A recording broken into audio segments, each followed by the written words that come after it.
ഭൂപതിവ് നിയമ ഭേദഗതിയിൽ ഒപ്പിടാത്ത ഗവർണർ ആരിഫ് മുഹമ്മദ് ഖാന്റെ നടപടിയിൽ പ്രതിഷേധിച്ചാണ് LDFിന്റെ രാജ്ഭവൻ മാർച്ച്. ബില്ലുമായി ബന്ധപ്പെട്ട് തൻ്റെ ചോദ്യങ്ങൾക്ക് സർക്കാർ ഇതുവരെ മറുപടി നൽകിയിട്ടില്ല എന്നാണ് ഗവർണർ നിലപാട്.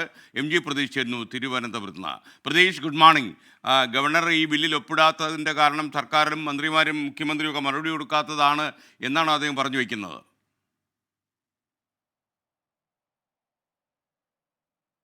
Very good morning SKN.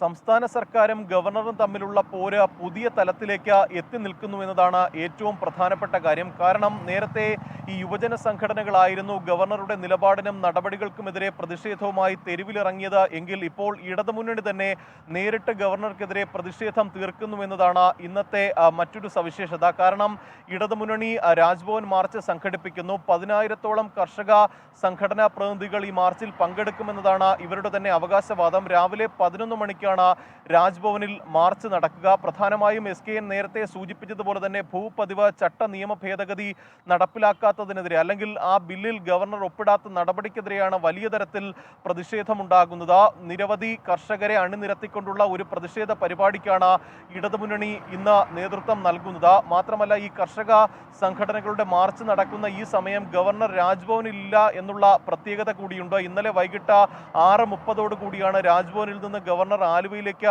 മടങ്ങിയത്. തൊടുപുഴയിൽ ഈ പരിപാടിയിൽ പങ്കെടുക്കുന്നതിനാണ്. പക്ഷേ ഈ കർഷക സംഘടനകൾ നടത്തുന്ന മാർച്ച് പ്രഖ്യാപിച്ചതോടെയാണ് പിന്നീട് തൊടുപുഴയിലെ പരിപാടിയിൽ പങ്കെടുക്കുമെന്ന് ഗവർണർ അറിയിച്ചത്. ഇതിൽ പ്രതിഷേധിച്ച് തൊടുപുഴയിൽ ഇടതുമുന്നണി ഹർത്താലും പ്രഖ്യാപിച്ചിട്ടുണ്ട്. അതുകൊണ്ട് തന്നെ ഈ പോര് അതിരൂക്ഷമായി മാറുന്ന ഒരു സാഹചര്യം നിലവിലുണ്ട്.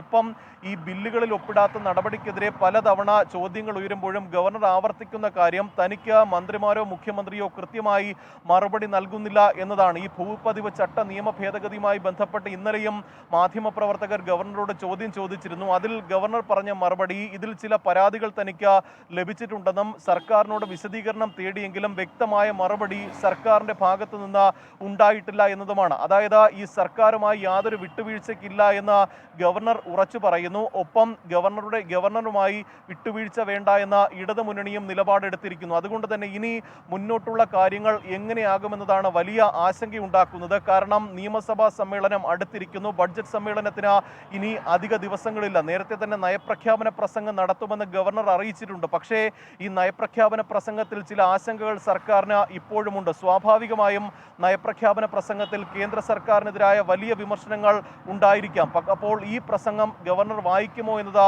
ഇപ്പോഴും ഒരു ആശങ്കയാണ്. നേരത്തെയും ഇത്തരത്തിൽ കേന്ദ്ര സർക്കാരിനെതിരായ വിമർശനങ്ങൾ വായിക്കില്ല എന്ന ഒരു നിലപാടെടുത്ത് സർക്കാരിനെ ഏറെ പ്രതിരോധത്തിലാക്കിയ ഒരു കഴിഞ്ഞ കാലം കൂടിയുണ്ട്. അതുകൊണ്ട് തന്നെ എന്തായാലും ഈ പോര് അതിരൂക്ഷമായി തുടരുമ്പോൾ ബഡ്ജറ്റ് നിയമസഭാ സമ്മേളനത്തിലും ഗവർണറുടെ നിലപാട് വളരെ ശ്രദ്ധേയമാകും. അത്തരത്തിൽ ഒരു പ്രസംഗം ഗവർണർ വായിക്കില്ല എന്ന നിലപാടെടുത്താൽ പിന്നെ നിയമവഴികളൊക്കെ സർക്കാർ നോക്കേണ്ടി വരും. എന്തായാലും ഈ പ്രതിഷേധം കൂടുതൽ രൂക്ഷമാകുന്നു. ഒപ്പം ഇവരുടെ പോരും കടുക്കുന്ന ഒരു സാഹചര്യമാണ് ഇപ്പോൾ നിലവിലുള്ളത്. SKN.